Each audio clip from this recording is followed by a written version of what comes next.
just didn't even really go. I mean, one wave is not enough. Now into this one, Tatiana Weston-Webb and Coco look to break the tie for 10th on the Jeep leaderboard. Just keeping that rail engaged on the backhand is Tati. She'll sink on the final turn. See what Tatiana's got on her opening wave. Beautiful deep backhand bottom turn. She's made a lot of money on this backhand surfing, Joe. She brings this one through the inside. Jams it off the whitewater. Watching the round of 16. The Hawaiian Coco drills a big section on her backhand. Sometimes maybe that can ruffle Coco's feathers just a little bit. Putting a little bit too much more emphasis on it. Nice little turn there from Tatiana. Driving through that section, that'll set up this right for Coco. Hard off the bottom, big section takes her down. Put all those factors into play and try and make sense of it. Here comes Weston-Webb. Quick wrap to set up this inside track. The wall still growing in size, attacking it off the top. She had a dramatic finish in the early rounds to make a crazy backhand section. That one is incomplete. Another big turn and a slip off for Coco. So 3 straight falls to kick off this matchup. She's got those incomplete turns out of the way, and she's still going to be fighting for a big start here. Little out of position on the peak, so Tati will check out a left like Goofy's foots do, and she'll step off. Bit baffled with Coco at the moment, though. She looks out of sorts, Joe. Beautiful floater maneuver. Comes down really awkwardly, and that's not one of those zones. You want to project a little bit more out and up and over that. I think Rosie wants a rematch.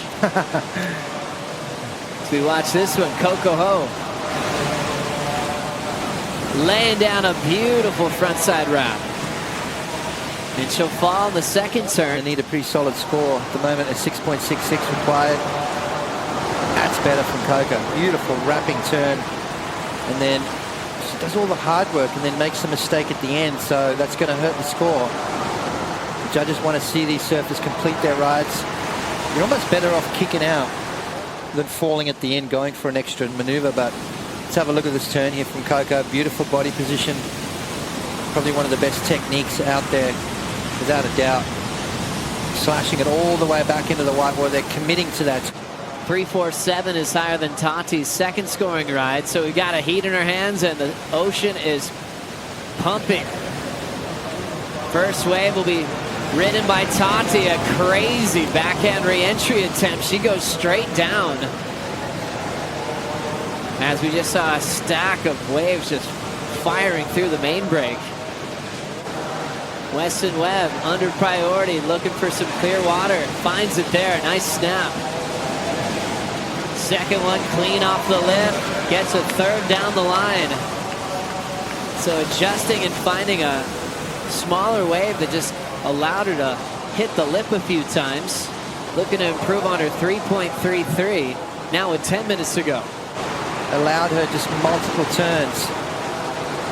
Nice vertical snap there from Tatiana, and again just connecting nicely. Knew she was on her way to a good score from the get-go. I love that fade on the takeoff. It really put her in a good position. Connecting nicely with that first maneuver, and then look at just the transition between the two maneuvers from one to the next. Nice, seamless, clean surfing from Tatiana Weston-Webb. Now Coco flying into this one, needing a big score. Quick snap in the pocket, throws it up on the end section.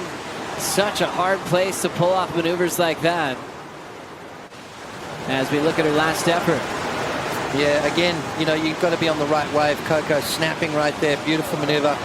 See how she came straight down with no spin. Surges off that section, and you end up being weightless. This was Tati's last effort right in front of Coco. Looks like Tati will just use her priority to shut this one down, and Weston-Webb will have a heat with Courtney Conlog in the first quarter final of the Margaret River Pro.